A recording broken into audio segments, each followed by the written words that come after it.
Hello students, welcome to Learn Me Now. Today we are going to learn about past perfect tense. Past perfect tense को हम past of the past भी कर सकते हैं क्योंकि ये past टाइम में ही काम पूरी तरह परफेक्ट हो चुका था, कंप्लीट हो चुका था, जिसके बारे में ये टेंस बताता है। तो पास्ट परफेक्ट टेंस क्या शो करता है? ऐसे एक्शन को शो करता है जिसमें कि पास्ट टाइम में कोई एक पॉइंट ऑफ टाइम जो दिया रहता है उसके पहले ही काम पूरी तरह फिनिश हो चुका होता है, कंप्लीट हो चुका रहता है। Let's see the usages of past perfect tense. Past perfect tense का यूज हम कहाँ कहाँ कर सकते हैं? तो पास्ट परफेक्ट टेंस का यूज ऐसे एक्शन को शो करने के लिए किया जाता है जिसमें पास्ट टाइम में जो टाइम गिवन होता है उसके पहले ही काम फुली कंप्लीटेड होता है, कंप्लीटली फिनिश्ड हो चुका होता है। तो वो जो पॉइंट ऑफ टाइम रहता है वो मेंशन्ड भी हो सकता है और मेंशन्ड नहीं भी हो सकता है, उससे वह अंडरस्टूड हो सकता है। For example, I had completed my homework by noon. दोपहर तक मेरा काम मैंने कंप्लीट कर चुका था। इस टेंस का यूज ऐसे काम के लिए भी किया जाता है जिसमें कि जिस समय की हम बात कर रहे हैं, जो हमें टाइम गिवन है, उस समय एक दो काम होता है। एक काम जो पहले से कंप्लीट हो चुका होता है, उससे पहले, किससे पहले? जब दूसरा काम पूरा हो। जैसे कि दूसरा काम पूरा हुआ, उससे भी पहले वाला काम कंप्लीट हो चुका होता है। तो ऐसे एक्शन को शो करने के लिए पास्ट परफेक्ट टेंस का यूज किया जाता है क्योंकि इसमें दोनों ही काम कंप्लीट हो चुका है। तो जब भी ऐसा केस आए तो जो काम पहले फिनिश हुआ हो उसमें हम लोग पास्ट परफेक्ट टेंस का यूज करेंगे, और जो काम बाद में फिनिश हुआ उसमें हम लोग सिंपल पास्ट टेंस का यूज करेंगे। For example, the train had left before I reach the station. यहाँ ट्रेन के जाने का काम भी पूरा हो चुका है और मेरे स्टेशन पहुँचने का भी काम पूरा हो चुका है। दोनों काम कंप्लीट हो गया है। तो इसमें कौन काम पहले हुआ? जब मैं स्टेशन पहुँचा तो मैंने क्या पाया? उससे पहले ट्रेन जा चुकी थी। तो ट्रेन के जाने का काम पहले हुआ, क्योंकि मैं पहुंचा तो देखा ट्रेन वहाँ थी ही नहीं, वो तो जा चुकी थी। तो ट्रेन के जाने का काम पहले हो चुका था। तो दोनों काम जो पास्ट टेंस में ही हो, जो दोनों पास्ट हो चुके हों, कंप्लीट हो चुके हों, तो दोनों काम में देखना है कि कौन सा काम पहले हो चुका है। तो जो पहले हुआ है उसमें हम लोग पास्ट परफेक्ट टेंस यूज करेंगे, और बाद में जो पूरा हुआ उसमें हम लोग सिंपल पास्ट टेंस का यूज करेंगे। और पास्ट परफेक्ट टेंस का यूज और कहाँ पर किया जाता है? कभी कभी कुछ ऐसी आशाएं, होप्स और कुछ विशेष कामनाएं पास्ट टाइम की रहती हैं कि मैं वो किया होता, काश मैं वो कर चुका होता। तो ऐसे hopes, desires, thinking, expectation, suppose जो होते हैं, जो पूरे नहीं हुए होते हों, जो पूरे नहीं हो सके, उनके लिए भी हम लोग पास्ट परफेक्ट टेंस का यूज करते हैं। For example, I had thought to meet my grandmother in the village, but I could not meet her. मैंने सोचा था क्या कि मैं गांव में अपनी दादी से मिलूंगी, लेकिन मैंने ऐसा नहीं कर सका, मैं ऐसा नहीं कर सकी। तो ये मेरी जो सोच थी मिलने की, वो सोच ही रह गई, तो पूरी नहीं हो सकी, जिसके लिए पास्ट परफेक्ट टेंस का यूज किया जाता है। दूसरी बात, जब कभी पास्ट टाइम के कोई कंप्लीटेड एक्शन, पूरे किए हो चुके एक्शन के बारे में जब बताना हो, रिपोर्ट करना हो, तब भी हम लोग पास्ट परफेक्ट टेंस का यूज करते हैं। और जो एक्शन जो पास्ट टाइम में खत्म हो गया, जिसके बारे में हम बात कर रहे हैं, उसमें पास्ट परफेक्ट टेंस का यूज करेंगे, और जो रिपोर्ट कर रहे हैं वहां पर हम लोग सिंपल पास्ट टेंस का यूज करेंगे। एग्जाम्पल में देखें, Dhoni told me that he had won the match. Dhoni ने मुझे बताया, ये काम उसने मुझे रिपोर्ट किया। क्या रिपोर्ट किया? कि उसने मुझे पास्ट टाइम में बताया, और उस बताने के पहले ही उसने मैच जीत चुका था। तो मैच जीतने का काम क्या हुआ? उससे भी पहले हुआ था, इसलिए इसमें पास्ट परफेक्ट टेंस का यूज होगा।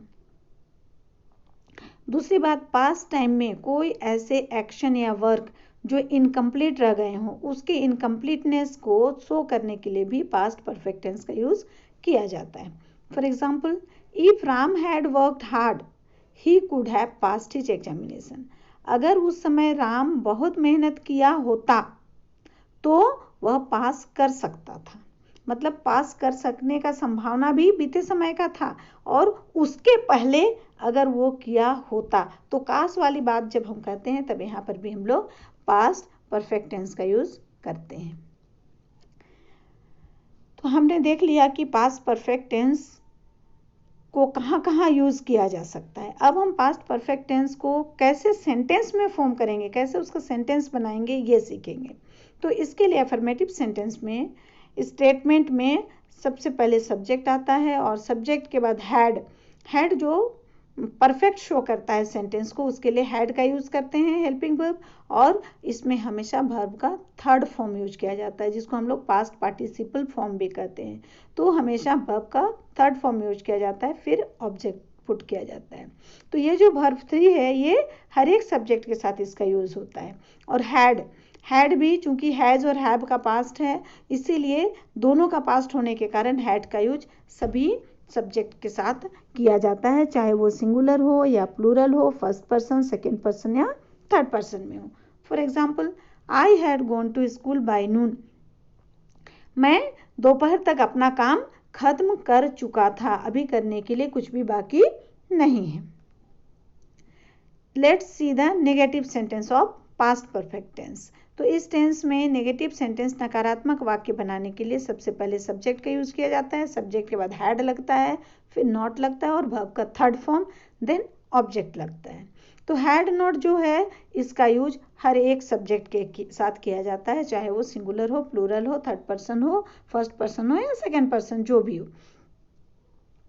तो for example, I had not gone to school by noon. मैं दोपहर तक स्कूल नहीं जा चुका था। इंटेरोगेटिव सेंटेंस या क्वेश्चंस। तो प्रश्नवाचक सेंटेंस बनाने के लिए सबसे पहले हेल्पिंग वर्ब हैड का यूज किया जाता है, उसके बाद सब्जेक्ट, देन वर्ब का थर्ड फॉर्म, देन ऑब्जेक्ट और लास्ट में क्वेश्चन मार्क, क्योंकि हम सब जानते हैं कि क्वेश्चन मार्क के बगैर इंट्रोगेटिव सेंटेंस नहीं बनाया जा सकता है। हैड का यूज एवरी सेंटेंस सब्जेक्ट के साथ किया जाता है, हर एक सब्जेक्ट के साथ किया जाता है, चाहे वो सिंगुलर, प्लूरल हो या first person, second person, third person हो। For example, had I gone to school by noon. क्या मैं दोपहर तक स्कूल जा चुका था? अगर इसी का WH क्वेश्चंस या क्वेश्चनिंग वर्ड से स्टार्ट होने वाले इंट्रोगेटिव सेंटेंस देखें तो उसमें सबसे पहले WH वर्ड या क्वेश्चनिंग वर्ड डालेंगे, देन हैड डालेंगे, देन सब्जेक्ट और उसके बाद वर्ब का थर्ड फॉर्म, देन ऑब्जेक्ट और लास्ट में question mark. For example, how had I gone to school by noon. मैं कैसे दोपहर तक स्कूल जा चुका था, किस तरीके से गया था। तो इस तरह से हमने देखा कि पास्ट परफेक्ट टेंस के यूज़ कहाँ कहाँ किए जाते हैं और उसके सेंटेंस कैसे बनाए जाते हैं। अगर सेंटेंस बना बनाया मिले और उसको हमें डिटरमाइन करना हो, रिकग्नाइज करना हो, पहचानना हो, तो हम कैसे पहचानेंगे। इसके लिए अगर सेंटेंस में हैड हो, हैड सिर्फ पास्ट परफेक्ट टेंस में लगता है और हैड के साथ वर्ब का थर्ड फॉर्म हो, पास्ट पार्टिसिपल फॉर्म हो, तो वो बिल्कुल पास्ट परफेक्ट टेंस होगा। और इसके साथ ही कुछ वर्ड्स या एडवर्ब्स जो होते हैं या phrases like before, when, still, never, already, if, that, by noon और एनी टाइम शोइंग वर्ड्स, मतलब कोई भी समय दिखाने वाला वर्ड हो या फ्रेजेस हो, तो ये सब पास्ट परफेक्ट टेंस में आते हैं। तो इस तरह से इंग्लिश के सेंटेंसेस को हम पास्ट परफेक्ट को कैसे पहचानेंगे ये हमने सीख लिया। अगर हिंदी के सेंटेंस हो और उन्हें पहचानना हो या हमें ट्रांसलेट करना हो तो हम कैसे पहचानेंगे। उसके लिए हिंदी के वाक्यों में इस टेंस का जो सेंटेंस होते हैं उसके क्रिया के अंत में या था, ये थी, ये थे, चुका था, चुकी थी, चुके थे आदि लगे रहते हैं जिससे हम उसे पहचानते हैं। जैसे मेरे स्टेशन पहुंचने के पहले गाड़ी जा चुकी थी। तो इस तरह से चुका था, चुकी थी वाले सेंटेंस पास्ट परफेक्ट टेंस के होते हैं। सो स्टूडेंट्स, आई होप कि आप पास्ट परफेक्ट टेंस को बहुत अच्छे से समझ चुके हैं कि किस तरह कहाँ पर हम पास्ट परफेक्ट टेंस का यूज करेंगे, कहाँ सिंपल पास्ट टेंस का यूज करेंगे। और अब आपकी बारी है कि मेरे इस वीडियो पर कमेंट करें, ये आपको कैसा लगा। अगर अच्छा लगा तो इसे लाइक करें, शेयर करें और सब्सक्राइब जरूर करें। थैंक्स।